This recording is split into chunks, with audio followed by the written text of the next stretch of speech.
إن الله وملائكته يصلون على النبي يا أيها الذين آمنوا صلوا عليه وسلموا تسليما.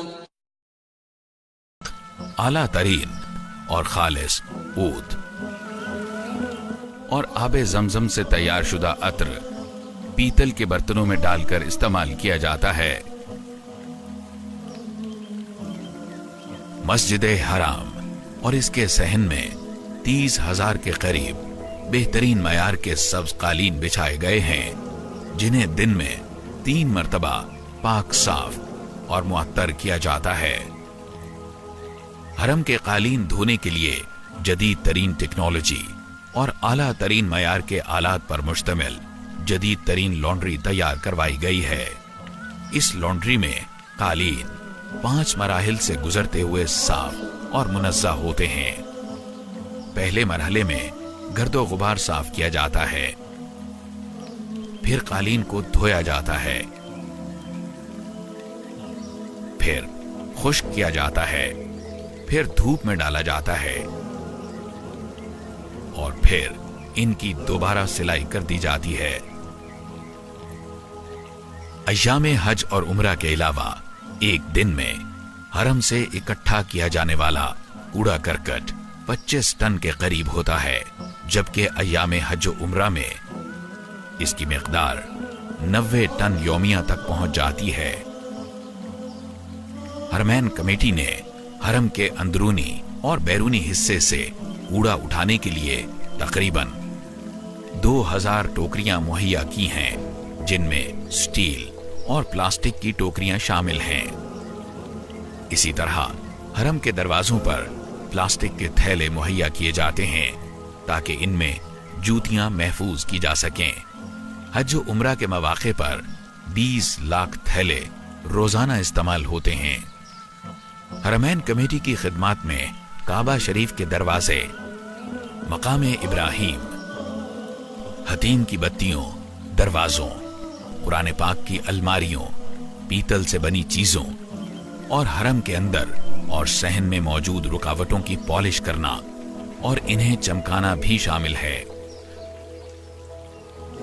خانہ کعبہ، حجر اسود، ملتزم اور رکن یمانی کو بہترین اور اعلیٰ قسم کی عود اور گلاب کے پانی سے تیار کردہ خوشبو لگائی جاتی ہے. زائرین اور حجاج کو بھی خوشبو لگائی جاتی ہے اور بخور دی جاتی ہے. راہداریوں اور قالینوں کو بھی گلاب کے پانی سے معطر کیا جاتا ہے. اس غرض کے لیے تقریباً 2000 لیٹر ماہانہ خوشبو استعمال کی جاتی ہے. جتنی کاوشیں حرمین میں کی گئی ہیں اور جتنی اللہ کے فضل سے مزید کی جا رہی ہیں، یقیناً از اول تا آخر اللہ کی توفیق اور حرمین کی خدمت کو اپنا اعزاز سمجھنے والے مخلص حکمرانوں کی سرپرستی کے بغیر یہ سارے کارنامے کسی طور ممکن نہ ہوتے. اسی طرح حرمین کمیٹی کے چیئرمین معالی الشیخ ڈاکٹر عبد الرحمن السدیس اور امور حرم مکی کے نائب چیئرمین کی مسلسل جدوجہد اور نگرانی کے بغیر بھی یہ ممکن نہ تھا.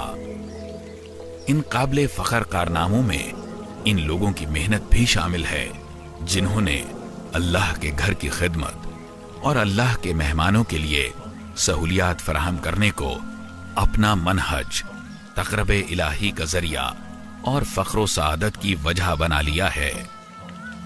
رسول اللہ صلی اللہ علیہ وسلم نے فرمایا، یہ امت اس وقت تک خیر پر رہے گی جب تک اس محترم جگہ کی حرمت برقرار رہے گی، لیکن جب وہ اسے چھوڑ دے گی اور اس کی حرمت مجروح کرنے لگے گی تو ہلاک ہو جائے گی.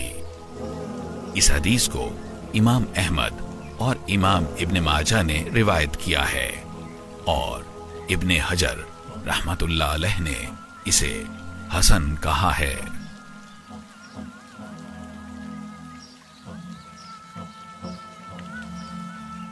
شكرا يا ربي شكرا هديت قلبي شكرا نورت دربي شكرا شكرا يا رب